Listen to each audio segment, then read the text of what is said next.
नमस्कार दोस्तों, YouTube channel public news पर स्वागत। शासकीय कर्मचारियों के लिए गुड न्यूज़। आइए देखते हैं पूरी जानकारी क्या है। शासन ने आदेश जारी किया है, इसके साथ साथ नोटिफिकेशन भी जारी कर दिया गया है। अब शासकीय कर्मचारियों को लाभ होगा। आखिर क्या लाभ है और शासन ने क्या आदेश जारी किया है, नोटिफिकेशन किस रूप में है, कौन सा लाभ मिलने वाला है, आइए जानते हैं पूरी जानकारी मेरे इस वीडियो में। और अभी तक यदि मेरे चैनल से नहीं जुड़े हों तो प्लीज़ चैनल से जुड़ें, सब्सक्राइब करें, पास में एक बेल आइकन है उसे दबाएं, जिससे कि आपको नई नई अपडेट जानकारियां आपके बीच आती रहें। तो चलिए शुरू करते हैं पूरी जानकारी विस्तार से। भारत सरकार ने राजपत्र के जरिए एक नोटिफिकेशन जारी कर दिया गया। ये है शासकीय कर्मचारियों के लिए, जो कि इसमें संशोधन किया गया। देखो, थोड़ा सा मैं पत्र की भाषा पढ़ूंगा, फिर मैं इसका विश्लेषण आपको बताता हूँ।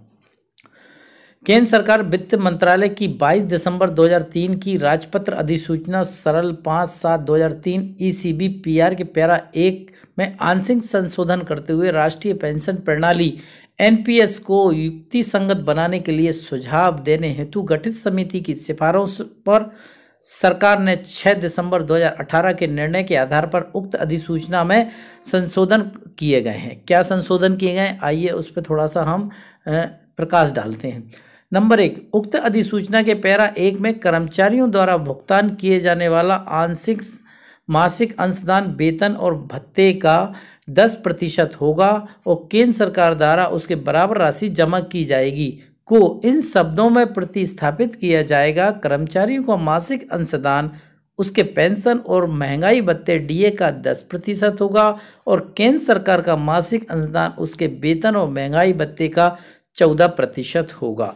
कहने का तात्पर्य है दोस्तों कि अभी तक यदि आपके NPS की जो मामला था उसमें आपके वेतन भत्तों को मिलाकर 10% राशि आपके वेतन से काटी जाती थी, जो कि NPS पे जमा होती थी, और उतनी ही राशि सरकार मिलाती थी। 10% राशि सरकार मिलाती थी। इस तरीके से आपके 20% राशि आपके खाते में जमा होती थी NPS में।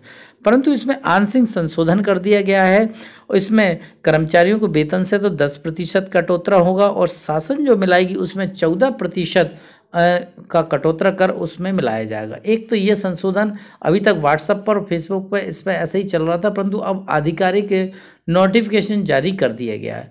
पेंशन निधि में विकल्प भी दिए गए हैं निवेश के। आप निवेश के विकल्प में भी विस्तार से इसमें पढ़ सकते हैं।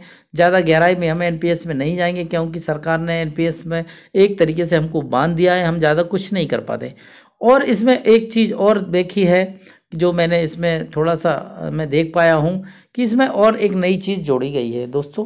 मैं उस पर भी प्रकाश डालता हूँ कि बस 2004 से 2012 के दौरान अंशदानों में जमा करने अथवा देरी से जमा करने के परिप्रेक्ष्य में ये बात बताई गई है।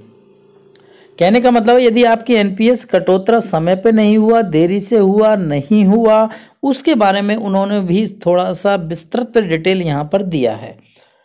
उन सभी मामलों में जिनमें सरकारी कर्मचारियों के वेतन में से कटौती तो कर ली गई थी, लेकिन राशि को CRA सिस्टम में भी प्रेषित नहीं किया गया था अथवा देरी से भी प्रेषित किया गया था। राशि को उस तिथि से जब कटौती की गई थी से लेकर कर्मचारी के NPS खाते में जमा होने तक की तिथि तक की अवधि के लिए GPF पर समय समय पर यथा लागू दरों पर वार्षिक रूप से चक्रवृद्धि करते हुए ब्याज के साथ कर्मचारियों के NPS खाते में जमा किया जाए।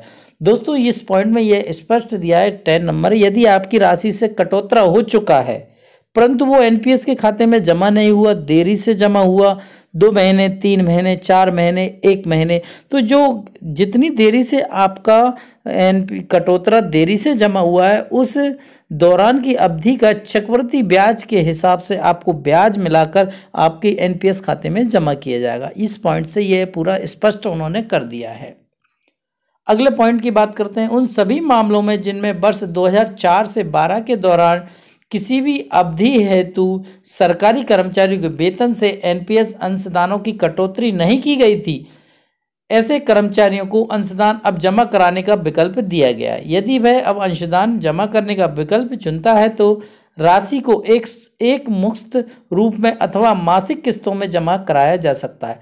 किस्त की राशि की कटौती कर्मचारी के वेतन से करके उसे NPS खाते में जमा कराया जा सकता है। उपरोक्त राशि कर्मचारी के अनिवार्य अंशदानों की भांति आयकर अधिनियम के अंतर्गत वो मानी जाएगी। कहने का मतलब है यदि ऐसे कई कर्मचारी हैं जिनका कटौतरा ही नहीं हुआ, 10% राशि काटी ही नहीं गई किसी विभाग द्वारा, तो उनके लिए स्वतंत्रता दी गई है। यदि अब वो चाहें तो पूरी, जब से आपकी कटौतरा नहीं हुआ तब से आप एक साथ अब 10% जो राशि नहीं कटी थी आप एक साथ राशि कटा सकते हैं और आपके एनपीएस खाते में वो राशि जमा हो जाएगी और उतनी ही राशि शासन उसको मिलाकर डबल कर देगी। तो ये एक बातें जोड़ दी गई हैं जो मैंने इसमें थोड़ा सा गौर करके पढ़ना चाहिए, समझ में भी आई। तो मेरे हिसाब से एनपीएस में अभी 2-3 बातें जो हमारे लिए नई संशोधन किया गया है। एक है कि 10% राशि के स्थान पर शासन अब 14% की राशि मिलाएगी, और दूसरा, यदि आपका कटौतरा देरी से जमा होता है एनपीएस खाते में तो उस देरी की अवधि का जो समय पीरियड रहेगा उसमें चक्रवृद्धि ब्याज की दर से आपका पैसा जो बनेगा, जो तत्काल में जो भी दरें होंगी उसके हिसाब से चक्रवृद्धि ब्याज आपको मिलेगा, वो राशि आपके एनपीएस खाते में जमा हो जाएगी। तीसरा पॉइंट ये बताया था, मैंने पढ़ के भी आपको समझाने का प्रयास किया कि यदि आपकी कटौतरा प्रारंभ ही नहीं हुआ, किसी कारणवश से आपने 1 साल 6 महीने 4 महीने से यदि आपका कटौतरा देरी से प्रारंभ हुआ है, 10% की जो राशि होती थी यदि देरी से हुई है तो अब आप चाहें तो उसे एक साथ कटवा सकते हैं और उसको एनपीएस खाते में जमा कर सकते हैं और उतनी ही राशि राज्य शासन आपके खाते में जमा कर देगी। तो ये संशोधन किया गया है। ये देखिए, संयुक्त सचिव मदनेश कुमार मिश्र अधिकारी, और ये लागू कब से होगा इसकी और बता दूं मैं आपको। ये पूरा जो संशोधन है 1 अप्रैल 2019 से प्रभावी होगा, इसके बाद से ये लागू माना जाएगा। तो इस तरीके से दोस्तों एनपीएस के संदर्भ में ये आदेश और नोटिफिकेशन शासन द्वारा जारी कर दिया गया है। हम ये कहें कि शासन ओल्ड पेंशन स्कीम को न लाके इस तरह के प्रलोभन दे रही है जिससे कर्मचारी इन्हीं में उलझा रहे और वह पुरानी पेंशन स्कीम को भूल जाए, क्योंकि इस समय सभी कर्मचारियों की एक ही मांग है कि हमें पुरानी पेंशन दी जाए। जब विधायक, एक दिन के विधायक को पेंशन मिलती है तो शासकीय कर्मचारी जो अपने जीवन के कई वर्ष सेवा में देता है उसके बाद ही यदि उसका फ्यूचर सुरक्षित नहीं है तो आखिर ऐसा क्यों? जब इतनी मेहनत और लगन के साथ शासकीय कर्मचारी अपना श्रम, समय और सब सेवाएं देता है तो उसे आखिर ओल्ड पेंशन स्कीम मिलना चाहिए।